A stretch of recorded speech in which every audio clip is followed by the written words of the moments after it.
Hey, and welcome back to Love Restored. I am your favorite host, Marshaun Olaniyan. You are listening to KCCR Cityscape. So, welcome back to another episode. We are talking about the third part of the relationship goals series. Today, we're talking about married life. Now, if you have yet to watch the series before, we talked about relationship goals series. The first part was what you should be doing before you get into a relationship. So pre-relationship. The second one, which was what we spoke about last week, was all about now you're in a relationship, what should you be doing? Today we're talking about married life. So this is the third and final part of this relationship goals series. And so before I go into this married life series, I want to talk to you about Love Restored and why I decided to start Love Restored. So again, I'm Marshaun Olaniyan. I decided to start Love Restored because just like many of you out there, this is one of the platforms where I am coming to get information, but also creating information specifically around relationships and just being better. So the relationship with yourself, to be better with yourself, the relationship with yourself, because this is the most important relationship.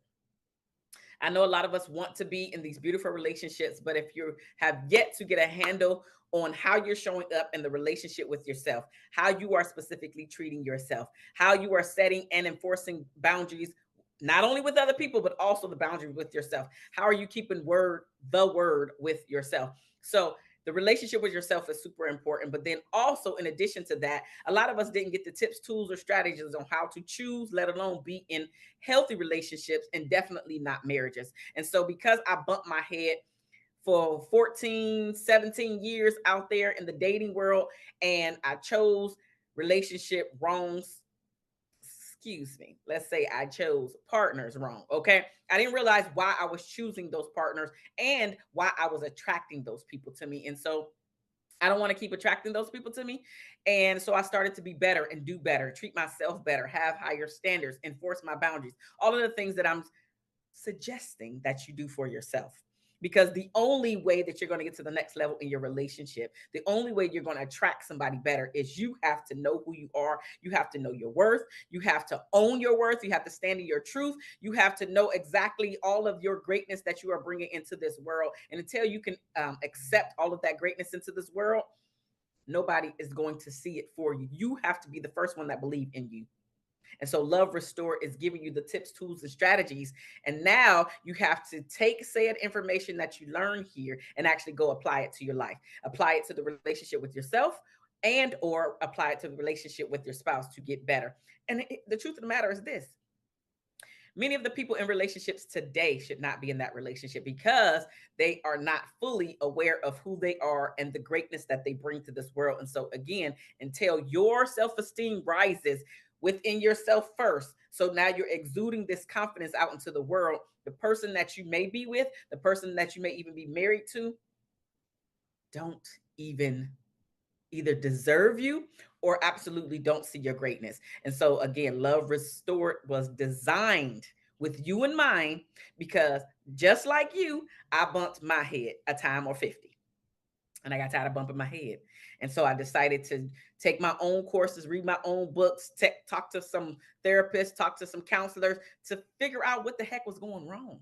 And so now I'm bringing all of this collected data right here to you so you can get a better handle on yourself again first, and then be able to show up in your relationship so you feel more comfortable, more confident, and be able to stand in your truth. So that is what Love Restored is all about. So now let's jump into this relationship goal series. Again, this is the third part. Thank you so much for being here. And I hope that you stay here for this next 30 minutes because I want to give you a lot of information, but also, like I mentioned before, take it and apply it to your life.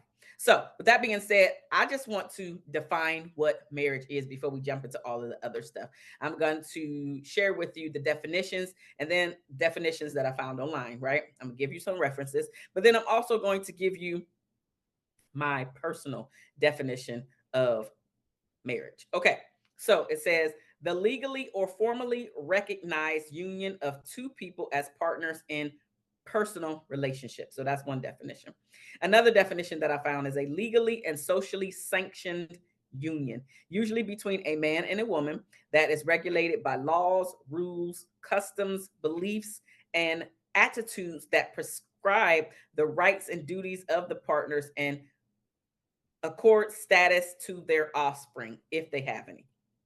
My personal definition of marriage is this: a partnership between a man and a woman where the two of them grow together and separately, letting go of selfishness, becoming one, all while coming into agreement. Now, what marriage really means to me personally, again, I'm gonna go deeper into my definition of marriage because yes, we have the legal definitions, right? And some people have their own thing, but really, marriage is really about the two of you coming together into agreement about what you want your marriage to be.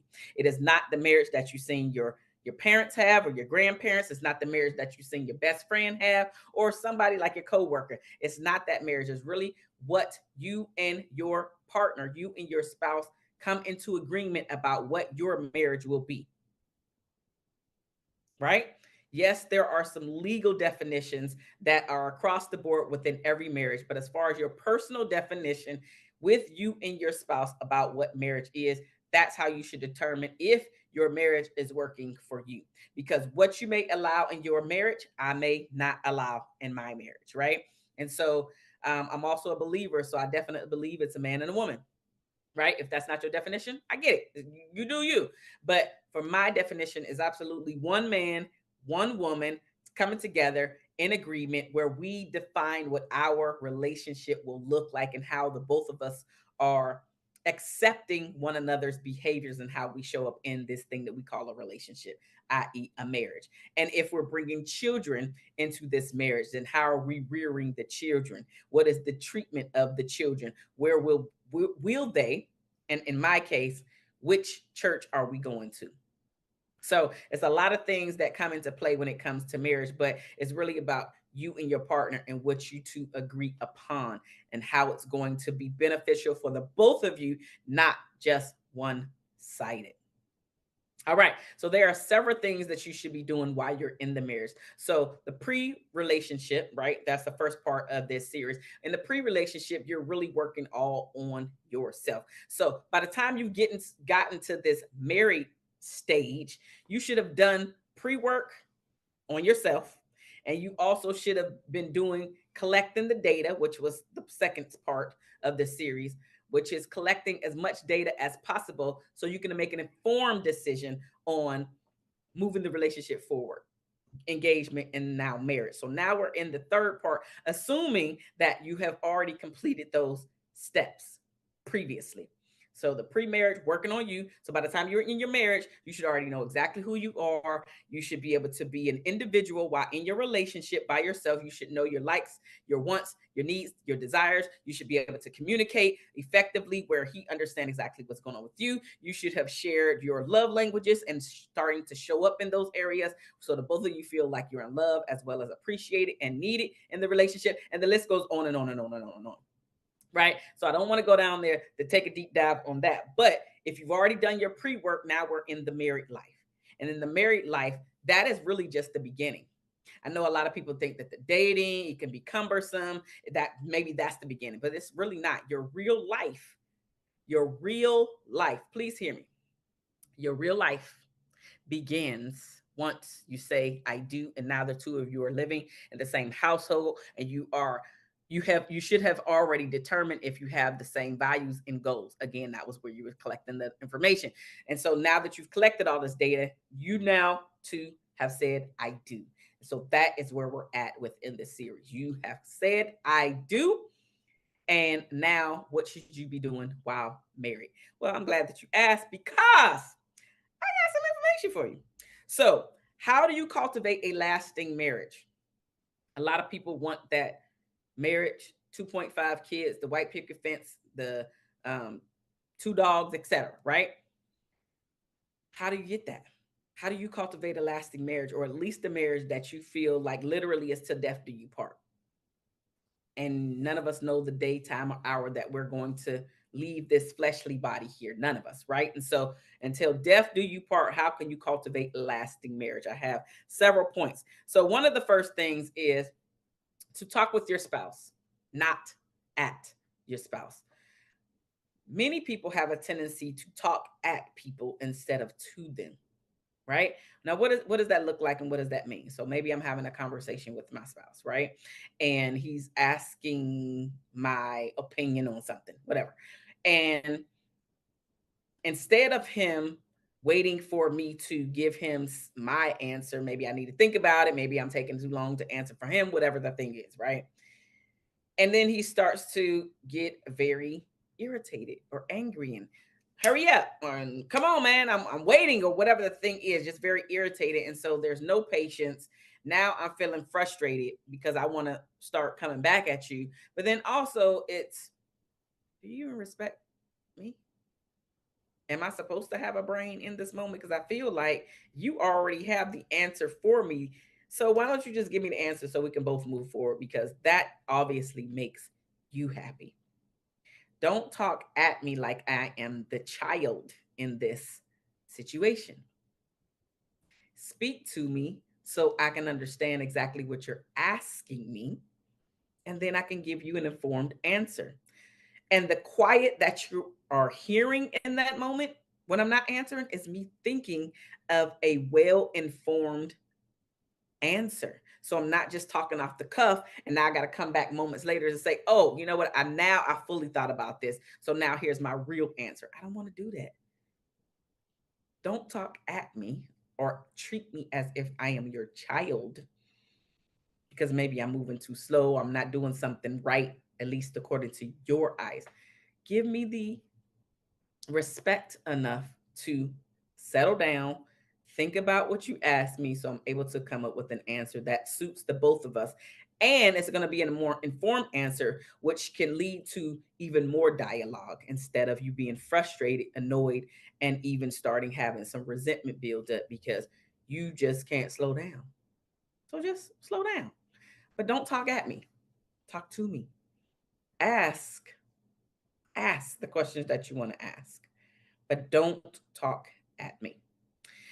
The second way to cultivate a marriage that lasts is quality time. I know we know this, but quality time is super essential in your marriage. The only way you stay connected with your spouse is, well, there's several ways, but spending time is absolutely one of them. Now, you may be saying, hey, but I don't have a lot of time and I need to do X, Y, and Z. Listen, all of us are busy.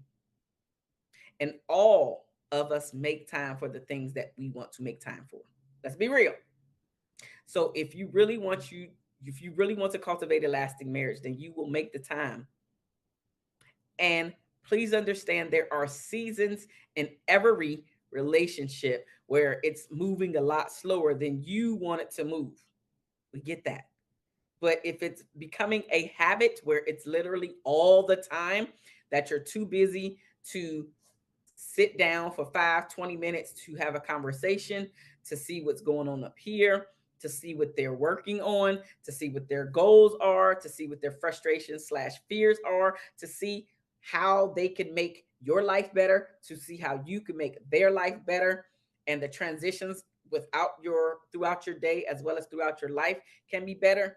Then there's no reason for one or both parties to be there together, because essentially every single one of us do exactly what we want to do with whom we want to do it. So if your friendship is going to be more important than your wife or husband, you're not going to cultivate a lasting marriage. If your career takes up more time, then it's essential for your quality time together. It's not going to last. If you allow outsiders, including but not limited to your in laws, to get in between you and your spouse, you will not last. And in between your spouse is usually meaning putting your in laws before your family. And either party can do it. I still hear this to this day. This is one of the complaints of some of my clients where their spouse is, they'll make a plan as a family. And then whenever the in laws come over, one of the parties cannot shut things down and follow through with the plans that they made with the family. And it's just very frustrating and annoying, right? So spending that time together and also spending it where um, there are no interruptions as well. So maybe that means whether you guys go out for a walk and don't bring your devices, right? It could be just shutting down your devices and or placing them in the other room for a few hours so the two of you can connect. Whatever the thing is that works for you. And again, I'm not talking about seasons in your marriage. There will be seasons in your marriage where the two of you don't spend as much quality time together. But by and large, we have to carve out this time and be very intentional about spending time with our spouse, especially if we say that we want the marriage. And not only do we want the marriage, we want the marriage with the person that we decided to say, I do too. So you have to be very intentional in order to cultivate a lasting marriage. Now, another thing that you must do in order to cultivate a lasting marriage is to plan for me slash personal time. This is one of the things that I had to really learn in my first marriage because I didn't realize that sometimes people just need time apart and it's okay. I didn't realize how important it was for me time or that time to just recharge or that time to just do what I want to do. Or in my ex husband's case, just to be a man and do manly things and not worry about all of these heightened emotions and this and that. I didn't realize how important that was. Now I do. That is a lesson that I got. I don't have to keep repeating that. I don't need anybody else to come into my life and teach me some remedial work. I do not need to keep learning that lesson over and over. I got it. So planning for, and this is not only for one party, it's for both of you, where you both take time away and do your thing, whatever your thing is, so you can recharge and you can just come back to center of being your true self. So when you do come back into this world with your family or just your spouse, depending on how your family's made up, now you can give your full undivided attention to your spouse and really be there and not be agitated or physically there, but mentally you are somewhere else doing something else with someone else. And that doesn't mean cheating. It could mean your career. Could mean that you at the workhouse up here with your coworkers doing X, Y, and Z. Or maybe you don't work with coworkers. Maybe you work on projects by yourself. And so now you're thinking about your part in the project in order to move it to the next level. So it's a whole bunch of things, whole bunch of distractions that can get in the way of this me time slash quality time with not only yourself or and or your partner. Now, before I go any further, I need to pay some bills, right? Again, this is Marshaun Olaniyan, and you are watching Love Restored on KCCR Cityscapes. Download. That's the key word today. Download. And what am I talking about? I'm saying download the app on all of your smart devices. Share the app with the people in your family that you know, family or friends, that you know can actually benefit from being a part of the community here. Because we are sharing our story and we're telling it our way because we want to reshape how media is putting us out here into it. And so we're coming together. I am just the relationship piece of KCCR Cityscapes, but there are a lot of other personalities here that you can gain and gather valuable information from and be able to also apply those things that you learn from them into your life. All right. So absolutely go ahead and download. That is the key word. Download the apps on all of your smart devices. Now, if you want to get in contact with me outside of Love Restored, then absolutely do that. Go ahead and send me an email, Marshaun at MarshaunOlaniyan.com. So that's my first name at first name, last name.com. And if you don't know how to spell it, it's right there. Right there, right there, right there, right. So go ahead and copy that and send me an email about whatever it is that you want to ask a question, chit chat, maybe get together, maybe work together, however that works out. Now let's jump back into the next point on how to cultivate a lasting marriage. The next thing is to forgive. In order to cultivate a lasting marriage, you have to forgive your partner for all of the things that was done, that was said, and really forgive them to the point where you can move on. Literally move on, where you're not thinking about it, nor are you bringing it up when you're pissed off later on. It means literally saying, you know what? You're not perfect. I'm not perfect. I'm actually going to forgive you for whatever the transgression was, and then be willing to say, okay, me, you have to move on from that. But also, this is the part that where a lot of people forget. They forget to forgive themselves too. They forget that they're also imperfect people. You must forgive yourself as well. You now forgiving your spouse, and now it's time for you to forgive you. That's the only way that this works out. That's the only way you can get to the next level. You have to forgive you just as much as you are forgiving your spouse. So forgive one another, actually, but you're probably only watching this by yourself. So you must be willing to forgive not only him, but also you. Forgiveness is huge. And in the good book, the Bible, it actually says that how do you expect God to forgive you when you have not forgiven your neighbor? Your neighbor in this case is your spouse. You can't be forgiven by God if you don't forgive. Anywho, just saying, you got to forgive and allow all that stuff. You got to release that stuff. That stuff is not yours. Those burdens that you're trying to carry around, those not for you. Give them to God. Give them to God. They're not for you. So don't walk around with that stuff. Control the things that you can control. And some things we just can't control. The next thing to cultivate a lasting marriage is to resolve conflict sooner than later. Do not just allow things to keep sliding under the rug, or maybe you pushing them under the rug, maybe you sweeping them under the rug, whatever. You have to find ways to come up with resolutions so that particular problem, that particular issue can stop rearing its ugly head. That is the only way you're going to make headway. That is the only way the two of you are going to stay connected. That is the only way the resentment never starts to build in. You got to be very intentional about saying, hey, this thing keeps coming up. We really got to figure out how to resolve this. And then start coming up with solutions, having deeper conversations. What can we together as a team do to make sure that this issue problem stops showing up?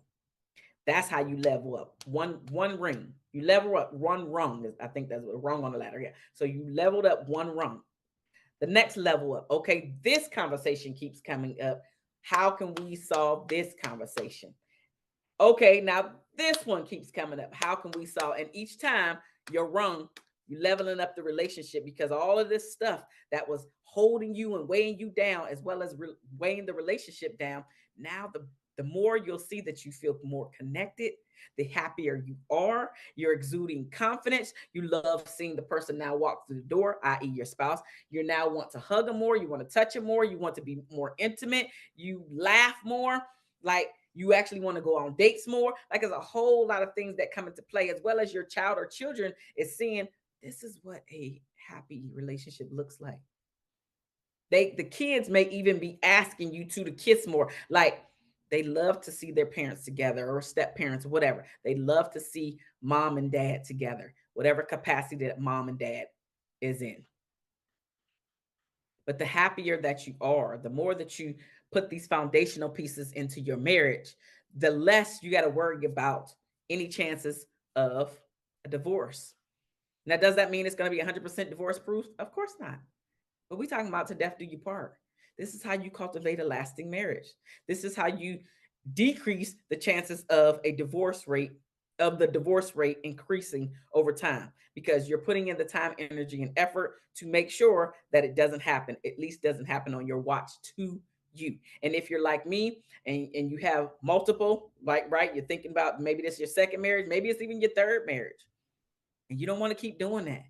You got to do something different in order to get different results.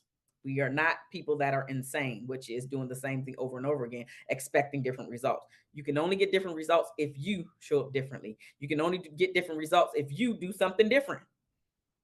And now together, resolving issue after issue, getting those things out of the way. So now instead of your rug having this big old lumps in it, now it's starting to smooth out. And maybe there are tiny little lumps in there.